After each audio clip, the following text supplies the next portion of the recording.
BJP नेता सुशील मोदी ने फिर लगाया लालू परिवार पर आरोप, कहा हिम्मत है तो दान में मिले सभी जमीनों को करे कैंसिल, मानहानि के मुकदमे के लिए भी हूं तैयार।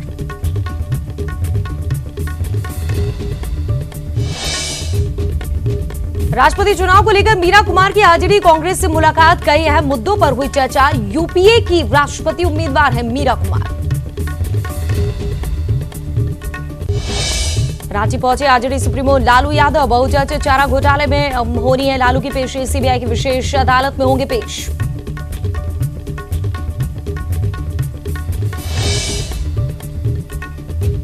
जमशेदपुर में सीएम ने किया बालीगुमा पावर ग्रिड का उद्घाटन, मौके पर खाद्य आपूर्ति मंत्री सरयू राय समेत कई नेता रहे मौजूद।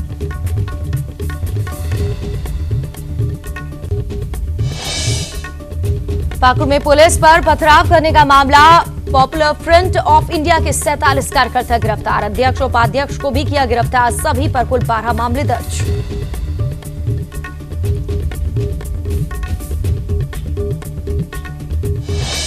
सीवान में मुखिया संघ ने किया विरोध प्रदर्शन, सड़क जाम कर घंटों लगाए सरकार विरोधी नारे, ग्राम सभा अधिकार देने की कर रहे मांग।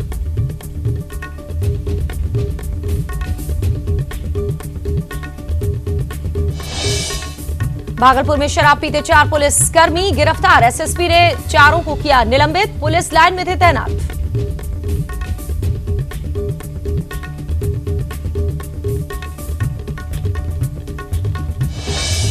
और लातेहार में रेलवे इंजीनियर का शव बरामद, पुलिस ने माना प्राथमिकी तौर पर दुर्घटना, पहले जताया था नक्सलियों द्वारा अपहरण का शक।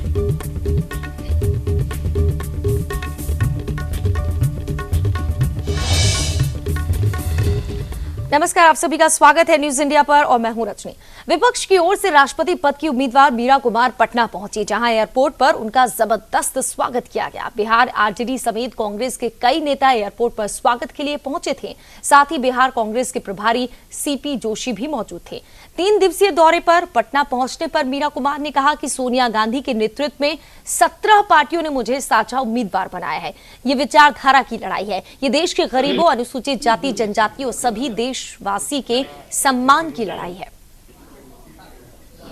श्रीमती सोनिया गांधी की अगुवाई में 17 विपक्ष के मुख्य दलों ने राष्ट्रपति का प्रत्याशी बनाया है। ये विचारधारा की लड़ाई है और मुझे पूरा विश्वास है कि ये विचारधारा जो देश के गरीबों, देश के अनुसूचित जाति जनजाति के लोगों और सभी धर्म के लोगों के सम्मान, अधिकार, सुरक्षा की विचारधारा है। यूपी की राष्ट्रपति उम्मीदवार मीरा कुमार पर केंद्रीय मंत्री राजीव प्रताप रूडी ने तंज कसा है। राजीव प्रताप ने कहा है कि मीरा कुमार को जिस तरह चुनाव में उतारा गया है वो विरोधियों की मंशा बताने के लिए काफी है। इस धरती की बेटी है, बाकी उनको तो बीच बीच में ये भी समाचार सुनता हूँ कि वो पूछती रही है कि मैं विड्रॉ तो नहीं कर जाऊँ, वोट नहीं है तो मैं छोड़ दूँ चुनाव। तो जगजीवन बाबू की बेटी के साथ तो जिस प्रकार से चुनाव में उनको उतारा गया है, उनके मन में खुद ही बहुत संशय है। अब नीतीश जी से नहीं मिली, लालू जी से मिली, ये तो बेहतर उनसे पूछे कि आखिर अभियान उनका कैसा चल रहा है। पटना में केंद्रीय मंत्री राजीव प्रताप रूडी ने आरजेडी सुप्रीमो की बेनामी संपत्ति मामले पर खूब चुटकी ली। केंद्रीय मंत्री ने लालू यादव मामले पर कहा कि तमाम सेल कंपनियों के उजागर होने के बाद वो ये कहते चलते हैं कि हमें कोई डर नहीं है, यानी वो कबूल रहे हैं कि हजारों करोड़ की इस बेनामी संपत्ति के मालिक वो ही हैं। लालू जी ये कहते हैं कि हम डरने वाले नहीं हैं, केंद्र की सरकार डराना चाहती है, तो क्या है वो सचमुच स्वीकार कर रहे हैं कि उनके पास कई सारे शेल कंपनियां हैं जिसके कारण जो इतने सारे रेड पड़े हैं और दुर्भाग्यवश उनके बच्चों का भी नाम उसमें आ रहा है। तो मुझे लगता है ये कह के कि हम डरते नहीं हैं और ये शेल कंपनियां बंद की गई हैं, कहीं लालू जी इससे बहुत ज़्यादा प्रभावित तो नहीं हो गए। सीतामढ़ी के जिला मुख्यालय डुमरा में बीजेपी नेता देवेंद्र चंद्र ठाकुर के आवास पर डॉक्टर श्यामा प्रसाद मुखर्जी का जन्म दिवस मनाया गया, जहां सांसद हुक्मदेव नारायण यादव ने कहा कि पार्टी अगर उपराष्ट्रपति की उम्मीदवारी की मंशा जाहिर करता है तो उसका स्वागत करेंगे। पार्टी का कार्यक्रम था। आज 6 तारीख है, 6 जुलाई को डॉक्टर श्यामा प्रसाद मुखर्जी का जन्म दिवस है। तो इसमें वृक्षारोपण सप्ताह मनाया जाता है और आज श्यामा प्रसाद मुखर्जी की का जन्म दिवस समारोह मनाना था। इसी क्रम में प्रदेश पार्टी ने मेरी जिम्मेदारी सीतामढ़ी में दी थी। हम सीतामढ़ी के मेजरगंज के एक गांव में हिरोलबा गांव में गए थे। काफ़ी संख्या में वहाँ किसान उपस्थित थे। पटना में बिहार के मुखिया संघ पंचायती व्यवस्था को लेकर सीएम नीतीश के खिलाफ आंदोलन कर रहे हैं। वहीं जदयू के प्रवक्ता राजीव रंजन ने कहा है कि कोई भी फैसला जनहित के बेहतरी को लेकर ही होता है। अगर कोई शिकायत है तो उसको लेकर उचित मंच पर सवाल उठाया जाए। अधिकृत केवल किया गया है जो पंचायती राज व्यवस्था की जो बुनियाद है और जिन मौलिक सिद्धांतों के आधार पर शक्ति का विकेंद्रीकरण किया गया, अधिकारों को विकेंद्रित किया गया, उसका एक स्तर और नीचे जाकर के उसको और विकेंद्रीकृत किया गया। ये स्वागत योग्य कदम है और इसका जनप्रतिनिधियों को स्वागत करना चाहिए। अगर वो किसी योजना को लेकर के कोई सलाह दे सकते हैं तो निश्चित तौर पर उन्हें वार्ड सदस्यों के साथ मिलकर के ग्राम सभा अब सबसे महत्वपूर्ण इकाई है और ग्राम सभा के जरिए अपनी बातें रखी जा सकती हैं। तो मुझे नहीं लगता है ये कहीं ना कहीं ये समझने का फर्क है। मुखिया महासंघ की ओर से बिहार में चक्का जाम किया गया, जिसके बाद बीजेपी विधायक नितिन नवीन ने मुखिया संघ को समर्थन देने की बात कही। इस दौरान उन्होंने सूबे के मुखिया नीतीश कुमार पर भी कई हमले किए हैं। मुखिया संघ ने चक्का जाम किया है। निश्चित रूप से नीतीश कुमार की जो लगातार योजनाओं को जो बंदरबाट करने की नीति रही है कि केवल अपना सिलापट लगे, आज मुखियाओं का अधिकार और जनप्रतिनिधियों का अधिकार किसी ने अगर समाप्त किया है तो निश्चित रूप से नीतीश कुमार ने किया है। केंद्र सरकार की सारी योजनाओं पर खुद का सिलापट लगाने का जो कवायदा था नीतीश कुमार का, उसको आज मुखिया संघ ने उजागर कर बिहार की जनता को नीतीश कुमार के नए चेहरे को और नकाब को हटाने का पूरा काम किया है। मैं मुखिया संघ के पूरे विषय पर उनके समर्थन व्यक्त करता हूं और स्पष्ट करता हूं कि मुखिया के अधिकार का और जनप्रतिनिधियों का अधिकार का हनन नीतीश कुमार जी बंद। पटना के police men's association community hall में बीजेपी पटना महानगर की ओर से बांकीपुर विधानसभा के कार्यकर्ताओं को लोगों की समस्या जानने को लेकर प्रशिक्षण शिविर का आयोजन किया गया। इस मौके पर बीजेपी ने नेता नंदकिशोर यादव, विधायक नितिन नवीन ने दीप प्रज्वलित कर कार्यक्रम का उद्घाटन किया। कार्यक्रम में लोगों को घर घर जाकर समस्याओं को जानने के लिए प्रशिक्षण दिया गया। छोटे से जीवन काल में जो व्यक्ति पार्टी को कांग्रेस के बाद दूसरी सबसे बड़ी पार्टी बनाने में सफल हुआ, काम अधूरे रह गए। तो आज कार्यकर्ताओं के मध्य से विचार आता है, पार्टी के नेताओं के मध्य से विचार आया कि हम भारतीय जनता को, भारतीय जनता पार्टी को जहां ले जाना चाहते हैं, हम किस स्तर तक पहुंचाना चाहते हैं। आजड़ी के विधायक भाई वीरेंद्र दानापुर पहुंचे, जहां उन्होंने मनेर के महादेव में हुए भीषण सड़क हादसे में मृत 5 युवकों के परिजनों से मुलाकात की और पीड़ित परिवार को 20-20 हजार रुपए की नकद सहायता राशि प्रदान की। वहीं भाई वीरेंद्र ने कहा कि आपदा में मिलने वाली सहायता राशि 4-4 लाख रुपए भी कुछ दिनों में पीड़ित परिवार वालों को दे दी जाएगी। इस मौके पर मनेर के बीडीओ भी मौजूद थे। ट्रक में टक्कर लगने से 5 आदमी की मौत हो गई, 4 ब्यापुर के, जिसमें 3 भगू टोला के और 1 नागा टोला के और 1 सहाली चक के। सभी 20 साल 22 साल के लड़के ऑन द स्पॉट वहाँ गुजर गए। उसी में हम सहायता राशि देने के लिए आए हैं और जो आपदा से मिलना है 4 लाख, वो 4 से 5 दिन के अंदर में इन 5 को मैं आकर। जन अधिकार पार्टी के अध्यक्ष पप्पू यादव ने पटना में प्रेस कॉन्फ्रेंस कर मुख्यमंत्री नीतीश कुमार पर कई हमले किए हैं। पप्पू यादव ने कहा है कि सूबे के सीएम नीतीश कुमार कमजोर, अपमानित और भय के माहौल में जीने वाले मुख्यमंत्री हैं, जिन्हें जल्द इस्तीफा दे देना चाहिए। वहीं पप्पू यादव ने महागठबंधन पर भी तंज कसा। उन्होंने कहा कि लालू यादव और नीतीश कुमार दोनों एक दूसरे को डराकर महागठबंधन की सरकार चला रहे हैं। बिहार के 12 करोड़ लोगों नासूर बना दिया है सत्ता और वोट के घिनौने खेल में आप एक कमजोर मुख्यमंत्री हैं, अपमानित मुख्यमंत्री हैं, भय के बीच में सत्ता में बने रहने वाले व्यक्ति हैं, एक दूसरे को डरा कर सत्ता चलाने वाली यह सरकार है। इसीलिए इस गठबंधन को एक मिनट भी सत्ता में रहने का, बने रहने का अधिकार नहीं है। श्यामा प्रसाद मुखर्जी के जन्म शताब्दी के मौके पर अररिया में बीजेपी राष्ट्रीय प्रवक्ता शाहनवाज हुसैन ने पौधारोपण कार्यक्रम में हिस्सा लिया। इस मौके पर शाहनवाज ने कहा कि बंगाल की मुख्यमंत्री ममता बनर्जी मर्यादा तोड़ रही हैं। उन्हें नीतीश कुमार से सीख लेनी चाहिए, जिन्होंने राष्ट्रपति चुनाव के मुद्दे पर भाजपा का समर्थन किया। शाहनवाज ने यह भी कहा है कि बिहार की सरकार आरजेडी और कांग्रेस के गठबंधन के बोझ से दबी हुई है और राजद का भ्रष्टाचार का पुराना रिकॉर्ड। जीएसटी को लेकर पटना के नृत्य कला मंदिर में बीजेपी की ओर से संगोष्ठी का आयोजन किया गया, जिसमें केंद्रीय मंत्री राजीव प्रताप रूडी, बीजेपी के प्रदेश अध्यक्ष नित्यानंद राय, विधायक संजीव चौरसिया समेत कई नेता और कारोबारी शामिल हुए। साथ ही रूडी ने लोगों से जीएसटी की बारीकियों को समझा।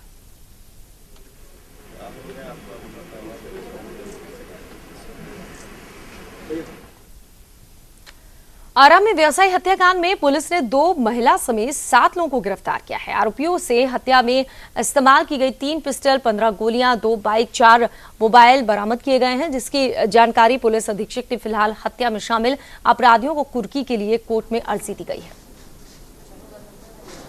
किसी एक का नाम लेना इसमें उचित नहीं होगा, क्योंकि इसमें पार्टनरशिप में जो जमीन लेना था, पार्टनरशिप में कई सारे पार्टनर थे, सबने मिलके इस घटना को प्लान किया और घटना को अंजाम दिया। आपके प्रवक्ता की क्या समीक्षा है इसमें?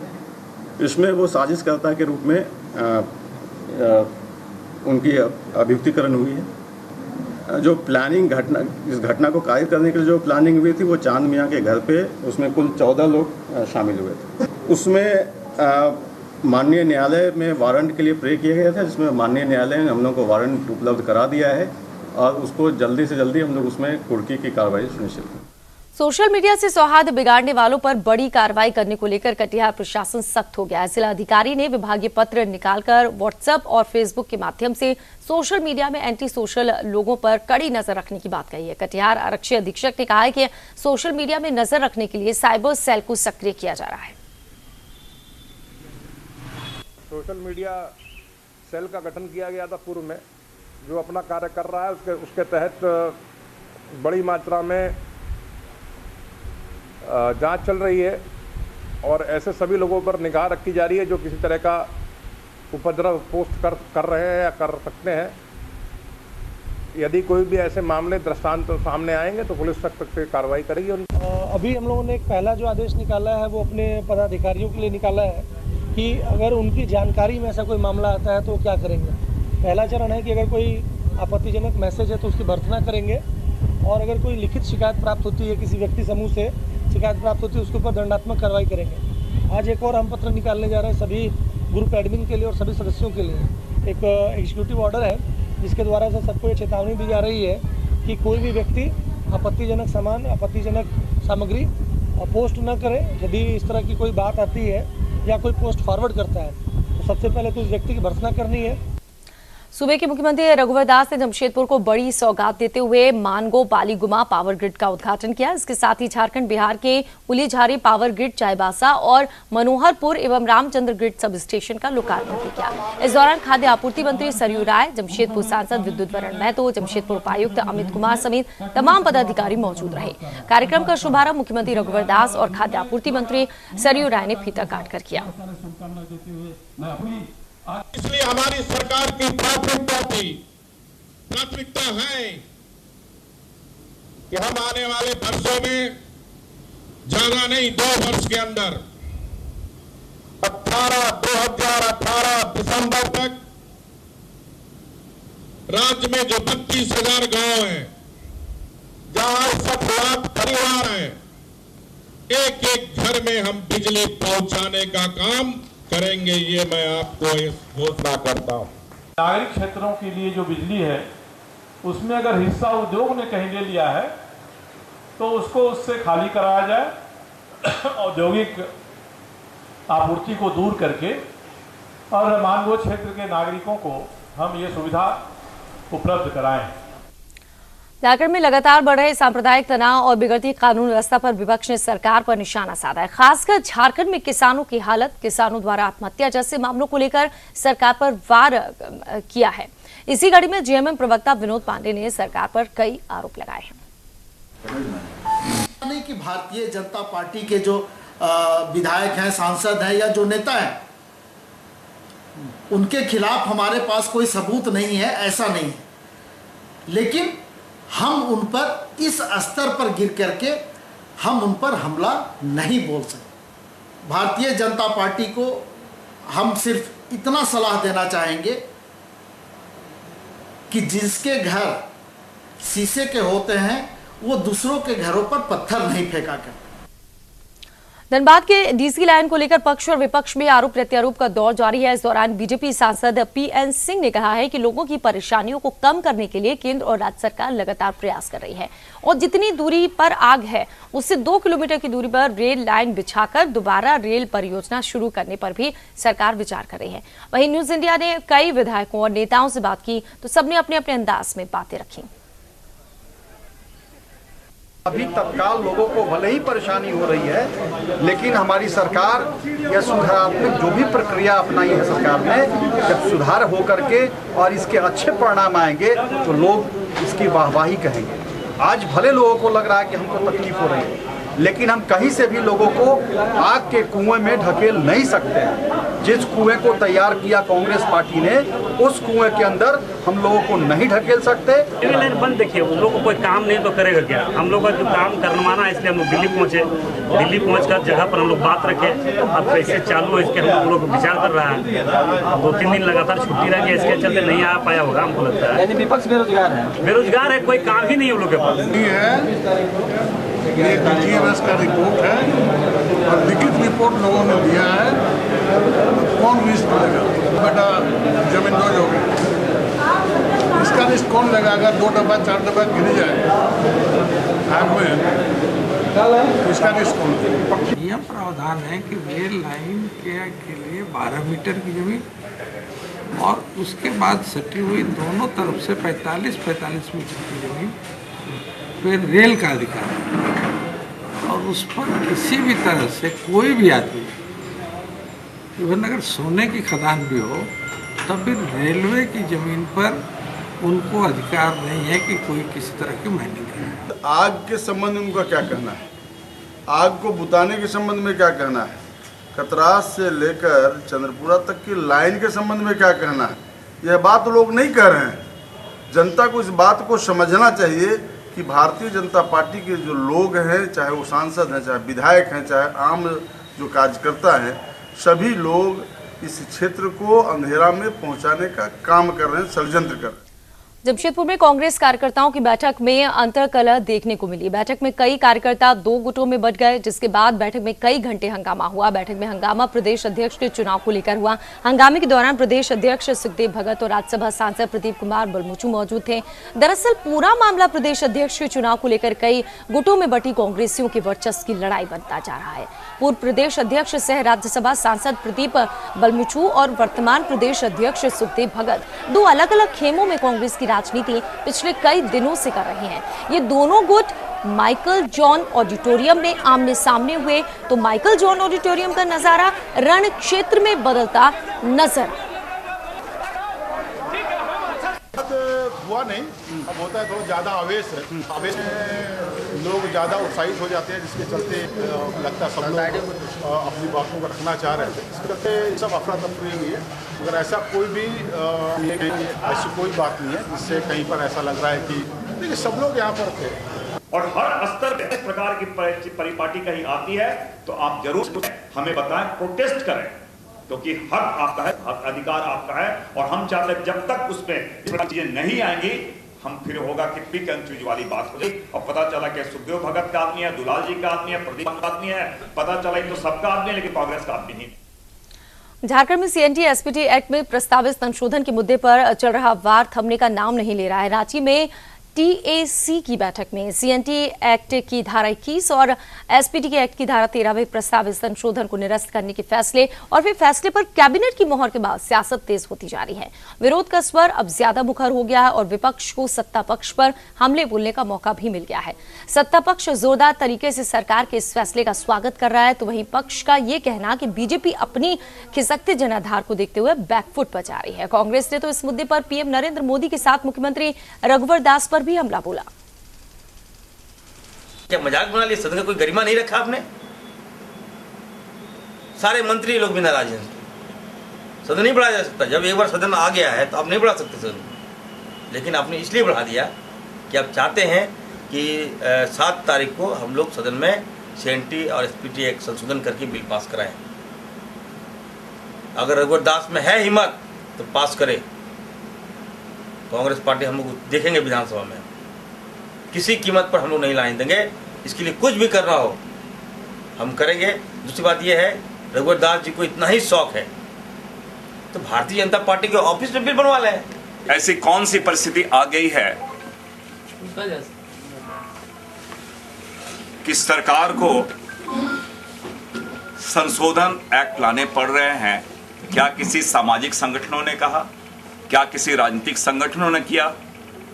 और खुद ये जब उनके न केवल सारे विपक्ष के लोग, सामाजिक संगठनों के लोग और तो और इस राज्य के कस्टोडियन महामहिम के हस्तक्षेप के बाद ये बिल पुनः उनके पास भेजा गया, तो राज्य सरकार का नैतिक दायित्व तो बनता है कि जन भावनाओं के अनुरूप पूर्णतः इस बिल को वापस ले लें।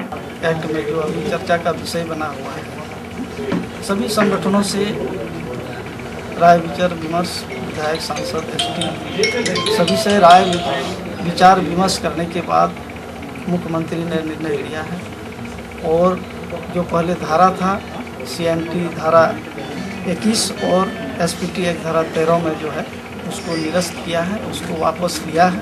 हम मुख्यमंत्री जी को बधाई देना चाहेंगे और साथ ही धनबाद में भाजयुमो की जिला कार्य समिति की बैठक हुई। बैठक की शुरुआत पंडित दीनदयाल उपाध्याय और श्यामा प्रसाद मुखर्जी की तस्वीर पर माल्यार्पण कर की गई। बैठक में सांसद पशुपतिनाथ सिंह, मेयर चंद्रशेखर अग्रवाल, विधायक राज सिन्हा, फूलचंद मंडल समेत कई कार्यकर्ता मौजूद रहे। बैठक में संगठन विस्तार और 2019 चुनाव पर चर्चा की गई।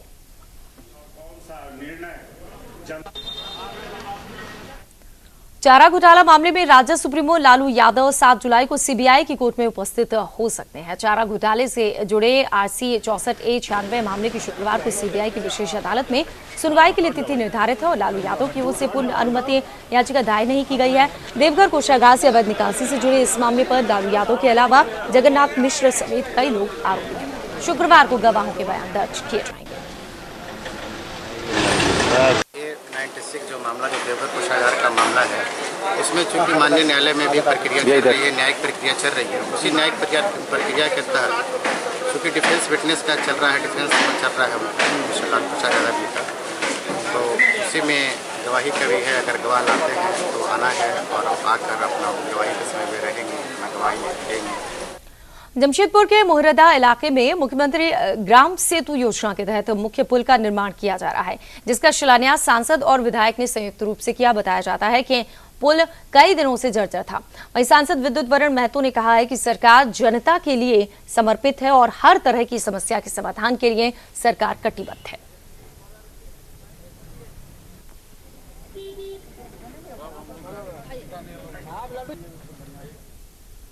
बीते दिन पाकुड़ में पुलिस के साथ पथराव के मामले में पॉपुलर फ्रंट ऑफ इंडिया की हिरासत में लिए गए कार्यकर्ताओं के खिलाफ मामला दर्ज कर लिया गया। पुलिस ने पीएफआई के अध्यक्ष सहित 47 समर्थकों के खिलाफ बिना प्रशासन की अनुमति के जुलूस निकालने, पुलिस के हथियार छीनने का प्रयास करने और पुलिस पर पथराव करने के तहत 12 मामले दर्ज कर जेल भेज दिया है। स्थिति पर काबू पाने के लिए शहर की कई जगहों पर कड़ी सुरक्षा व्यवस्था की गई है।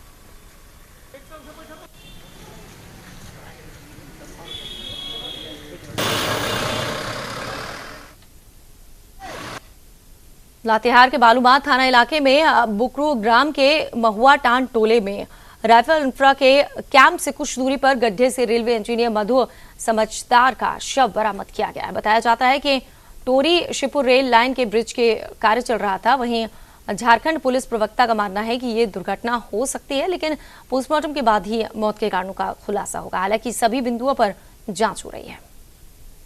जो प्रिलिमिनरी अभी सूचना वहाँ से प्राप्त हुई है, उस पे उनकी बॉडी पे जो सारे, जैसे उनकी घड़ी, 2 मोबाइल, काफ़ी वैल्यूएबल मोबाइल थे और 15,000 रुपया था और जितना भी उनके पास सामान था वो सब उनके पास ही था। तो और बॉडी के ऊपर भी कोई विजिबल इंजरी का मार्क कभी नज़र नहीं आया है। हालांकि अभी उसका पोस्टमार्टम होगा तो उसके बाद ही पूरा विस्तृत रूप से जानकारी प्राप्त हो पाएगी। इस बुलेटिन में इतना ही। तमाम अहम खबरों के लिए आप देखते रहिए न्यूज़ इंडिया। आप हमारे चैनल को YouTube पर सब्सक्राइब कर सकते हैं न्यूज़ इंडिया निम्स पर। इसके अलावा आप ट्विटर पर भी हमें न्यूज़ इंडिया 17 पर फॉलो कर सकते हैं। फेसबुक पर आप newsindia.nimsUnai पर हमें लाइक कर सकते हैं।